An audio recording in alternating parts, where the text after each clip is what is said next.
मोनसे रादाब बिजोङाव बिथां UPPL नि जेनेरेल सेक्रेटारि आदा राजु नार्जारिया CTET केसनि सायाव मोनसे खेंफोरथि होदोंमोन। आं बेनि सायावनो मोनसे खेंफोरथि होनो सानदोंनो। बिथाङा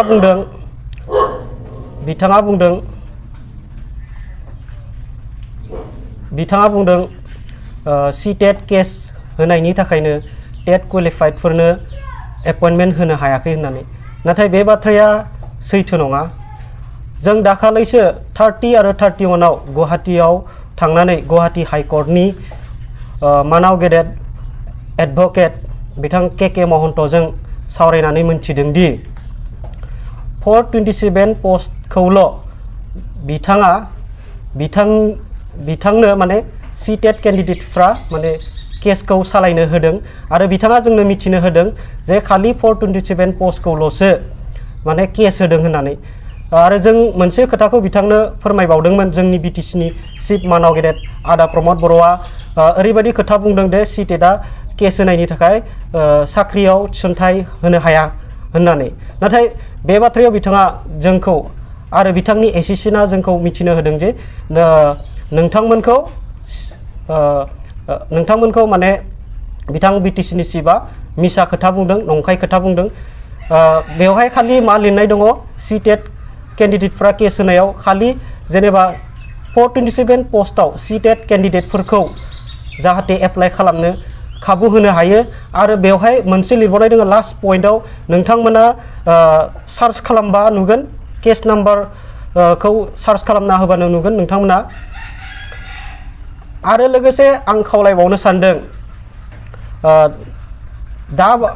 दा बावैसो माने सोलिफुबाय समाव मानाव गेदेर एबसुनि आफादगिरि दिपेन बर' आदाया भलुन्टियार टिचार्सफोर थिसनगासिनो दङ BTC नि गंफ्रोमबो स्कुलाव जेराव फोरोंगिरि गैया बे फरायसालिफोराव। आं बेखौसो खावलायनो सानदों आदा दिपेन बर'खौ, जाय समाव आसामाव 1 लाख साख्रि होनो हेमन्त बिश्व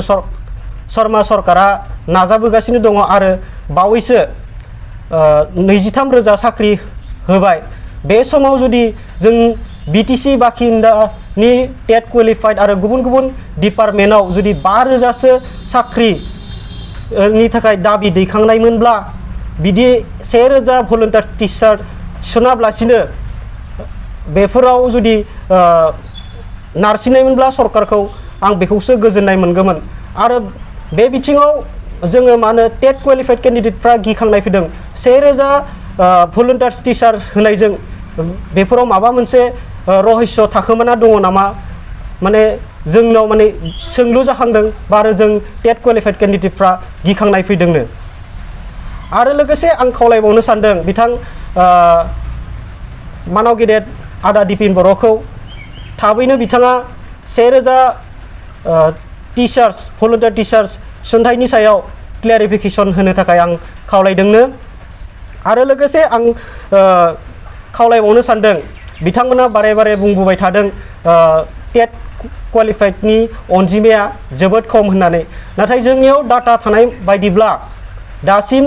BTC आव 2021 मायथाइयाव बर' मिडियामाव टेट क्वालिफाइड केन्डिडेटफोरा गासै 1500नि बारा आरो लोगोसे 2019 मायथाइयावबो टेट क्वालिफाइड केन्डिडेट हिसाबै बर' मिडियामाव जों मोननो हादों 300नि बारा। बेखौ लानानै जुदि नायोब्ला 1800सो पास जानाय केन्डिडेटफ्रा BTC आव दङ। ओंखायनो जोंखौ बेबादि माने लाजि फोनाङा जासे दाखालै मोनसे आदा दिपेन बर'आ ओरैबायदि बुंदों जि बिश्वनाथआव थांनानै टेट क्वालिफाइड केन्डिडेटफ्रा खमखायनो जोङो स्पेशल टेट खुंनो नायदों होननानै बिथाङा मिडियानि सिगाङाव फोरमायदों। बेयो जोबोद दुखुनांथाव। जोंनि टेट क्वालिफाइड केन्डिडेटफोरखौ लाजि फोनांनाय जादों। आं बेवहाय जोबोद दुखु मोननाय फोरमायदोंनो। टेट क्वालिफाइड केन्डिडेट थासेयावबो BTC ओनसोलाव मानो दासिमबो LP आरो UP आव थिसनथाइ होनो हायाखै बे बेसेबा गेदेर सोंलु जानानै थाबाय आरो थाबाय थागोन आरो जेब्लासिम बिथांमोना जोंनो थिसनथि होनो हाया अब्लासिम जोङो बिथांमोनखौ सोंखारिबाय थागोन आरो बिथांमोनानो माहारियारि आफाद हिसाबै जोंनि मोनफ्रोमबो माहारियारि आफाद हिसाबै बिथांमोननो मावनांगौ बिबान दंमोन आरो बिथांजों जोङो बर'फा हाउसाव थांनानै मोजां सावरायनायाव बिथाङा मोजां रेसपन्स होदोंमोन नाथाय बिथाङा जोंजों सावरायनायाव मोनसे मोजां खोथा होननानै आरो गुबुन मोनसे जायगायाव थांनानै बेबादि नंखाय खोथा माने मिसा खोथा बुंनाया जों गनायथाव जायाखै होननानै आं बुंनो सानोनो आरो लोगोसे जोंनि बिटिसि बाखिनि बुद्धिजिबिफोरखौ बा इन्टेलेक्सुयेलफोरखौ आं खावलायनो सानदोंनो बिथांमोना राजखान्थिनि समाव खालामनाय समाव बिथांमोना जुक्ति होयो किन्तु जों थांनाय 2022 मायथाइनि जानुवारिनिफ्राय हमनानै दासिम जोङो सोमावसारबोदोंनो जोंनो मानो थिसनथि होनो हायाखै बिटिसि सरकारा बेफोराव फंसेबो खोथा बुङैया जोंनि थाखाय माने दुखुनांथावना लाजिथावना होननानै आं बुंनो सानो बिथांमोना माने जाय समाव बर' बिजोंखौ गोजौ फारसे दावगानाय एबा फोजौनाय फारसे खामानि मावबोनाय समावनो बिथांमोना खोथा फंसेबो बुङैया बेयो मोनसे लाजिथावना दुखुनांथावना होननानै आं बुंनो सानो आरो लोगोसे आं दिनै रादाब बिबुंसारनि गेजेरजों मोनसे खोथाखौ गोजोननाय मोनदोंनो बे जाहैबाय HS फार्स्ट इयार आरो सेकेन्ड इयाराव बर' बिजोंजों फरायनो खाबु मोनबाय बा आनजादाव लिरनो खाबु मोनबाय बे जोंनि थाखाय जोबोर गोग्गाथावना आं बेखौ बरायग्रोदों आरो लोगोसे जुदि बर' बिजोंखौल' फोजौनांगौ जायोब्ला बेवहाय मा खालामनो गोनां जायो क्वालिटि टिचार बा क्वालिटि इडुकेसननि बागै खामानि मावनांगौ जायो आरो लोगोसे मोनसे समाव दुलाराय बर' फरायसा आफादनि आफादगिरि दानि मानाव गेदेर आदा प्रमद बर'आनो बिथाङानो 2006 मायथाइयावनो माने क्वालिटि इडुकेसननि बागै खामानि मावबोनायखौ जों नुदोंनो आरो दासिमबो क्वालिटि इडुकेसननि बागै खामानि मावनाया सोलिगासिनो दङ ओंखायनो आं बेखौसो खावलायनो सानदोंनो बिथां मानाव गेदेरमोनखौ आं खावलायनो सानदोंनो जाहाथे जोंनि फरायसाफ्रा क्वालिटि इडुकेसन मोनैनि बा मोननांगौनि दाबियाव आं बेखौसो खावलायनो सानदोंनो जाहाथे जोंनि फरायसाफ्रा माने क्वालिटि इडुकेसन मोननांगौ होननानै मानो होनोब्ला क्वालिटि इडुकेसननि बागै बाथ्रा बुंनांगौ जायोब्ला बेवहाय क्वालिटि टिचार आरो क्वालिटि फरायसाफोरखौ बुंनांगौ जायो मानो होनबा क्वालिटि टिचारखौ थिसनोब्लासो क्वालिटि इडुकेसनखौ मोनफुंनो हागोन बे बाथ्राया सैथो बयबो मिथिगौ ओंखायनो बिटिसि बाखि टेट क्वालिफाइड केन्डिडेटफ्रा जोङो बारे दाबि दैखांबाय थादों बिटिसि सरकार बा आसाम सरकारखौबो जों दाबि दैखांदोंनो जोङो थांनाय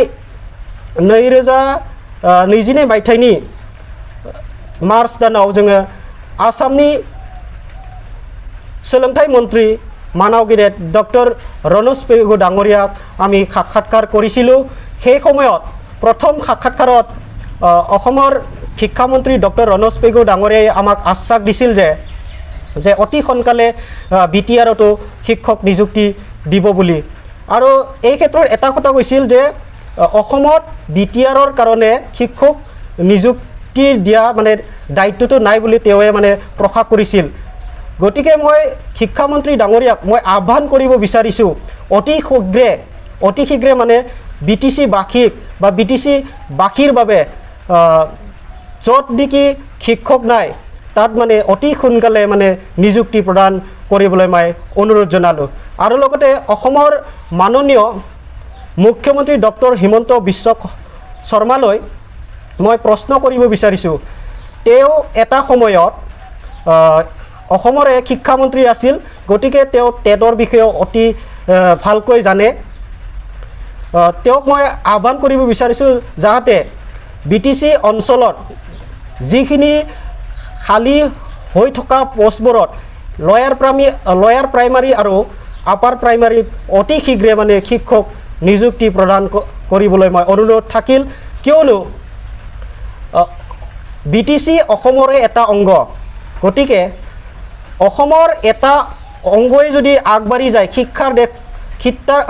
ক্ষেত্ৰত হওক বা অন্য দিশত হওক গতিকে মই এইটোৱে আহ্বান কৰিব বিচাৰিছোঁ অসমৰ মুখ্যমন্ত্ৰী ডক্টৰ হেমন্ত বিশ্ব শৰ্মা দেৱলৈ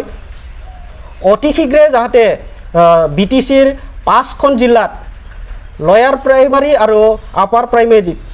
নিযুক্তি দিবলৈ শিক্ষক নিযুক্তি দিবলৈ মই অনুৰোধ জনালোঁ যদিহে শিক্ষক নিযুক্তি দিব নোৱাৰে বা অন্য দিশত যদি আগবঢ়াৰ কাৰণে কোনো পদক্ষেপ নল'লে আমি ভাবিম যে অসমৰ নহয় BTC অসমৰ বাহিৰত নহ'লে এৰি দিয়ক যদি BTC যদি শিক্ষক নিযুক্তি দিব নোৱাৰে অসমৰ পৰা BTCক এৰি দিয়ক আপুনি NOC দি দিয়ক কিবা দিয়ক আমি মানিম আমি মন্ত্ৰী হ'ম আমি MLA হ'ম আমি শিক্ষক নিযুক্তি কৰি ল'ম এইটোৱে মই অসমৰ মুখ্যমন্ত্ৰী ডক্টৰ हेमंत विश्व शर्मा देवলৈ মই प्रश्न থাকিল आरो लोगोसे आं बुंबाव जोबनाय फारसे आं बेखौसो खावलायनो सानदों जोंनि आइ आफा बिदा फंबायमोननि सिगाङाव बिथांमोना सीटेट केसनि सायावल' माने बारे बुंबाय थादों केस होनायनि थाखायनो टेट टिचारखौ जों एपइन्टमेन्ट होनो हायाखै बे मोनसे दुखुनांथावना लाजिथावना सोंखारि जाथावना आरो बिथांमोनखौ माने जोंनि मानाव गेदेर चिफ सारनि OSD फोरखौ जोङो गोबां कन्टेक्ट खालामबाय नाथाय जों बिथांमोननिफ्राय जेबो रेसपन्स मोनाखै बे मोनसे जोंनि थाखाय दुखुनांथावना लाजिथावना मुगैथावना आरो सोंखारि जाथावना आं मुं लानो सानाखै जोङो बै समाव जेब्ला जोङो मार्च दानाव क'क्राझारनि चिल्ड्रेन पार्कआव जोङो माने आन्दोलन खालामनायनि सिगाङाव जोङो माने जोङो बै समाव आदा मानाव गेदेर डक्टर सांग्रां ब्रह्म आदाजों दुखुनांथावना हिसाबै जों सोंखारि जादोंमोन बिथांनिफ्राय बेबादि जोङो सोंखारि जाथावना होननानै सानाखैमोन जों दुखु मोनदोंनो बिथांखौ जोङो मान होयो सन्मान होयो आरो लोगोसे आं खावलायबावनो सानदोंनो जोंनि जायगानिनो मोनसे समनि कलेजनि फोरोंगिरि सार डक्टर फुकन बसुमतारी सारखौ आं खावलायनो सानदोंनो जोंनि फनखौ बिथांमोना रेसपन्स होआ जों मोजां खोथा बाथ्रा सावराया बे मोनसे दुखुनांथावना जुदि सासे चिफजों थाफानानै चिफनि सासे अफिसार्स जानानै OSD जालायनानै जुदि जोंखौ नेवसिगारोब्ला बे मोनसे सोंखारि जाथावना लाजिथावना होननानै आं बुंनो सानोनो आं आरो खावलायबावनो सानदों थाबैनो जोंनि थाखाय माबा मोनसे राहा आजावगोन होननानै आं बेखौनो खावलायदों आरो जोबथारनायाव BTCनि मेलेमजिबिजों लोगोसे जोंनि राजखान्थि बिबानाव थानाय सोरखारनि बाहक अपोजिशन पार्टीनि राजखान्थि दैदेनगिरिफोरखौ आं खावलायनो सानदोंनो जाहाथे जोंनि थाखाय मोनसे मोजां रल लानानै जोंखौ थाबैनो थिसनथि होनो हायो मानो होनोब्ला जुदि बेवहाय बिसोरो गावनि राजखान्थि मुलाम्फानि थाखायल'सो माने खुगा मुथैयोब्ला बेयो जानाय नङा बेवहाय आं बुंनो सानदों जाहाथे बयबो जोंखौ हेफाजाब होयो जोंखौ मदद होयो जों थाबैनो थिसनथि मोननानै जोङो इयुन जिउआव माने जौगासारनो हाथों आरो जोंनि इयुन जेनेरेशनफ्रा फैबाय थानाय समाव मोजां सोलोंथाइ लानानै विश्व दरबाराव बयजोंबो सिनाखि जाथों बयजोंबो सिनाय जाथों आरो लोगोसे आं खावलायबावनो सानदों गुदि मोजांब्लासो बिजौआवबो मोजां जायो मानो होनोब्ला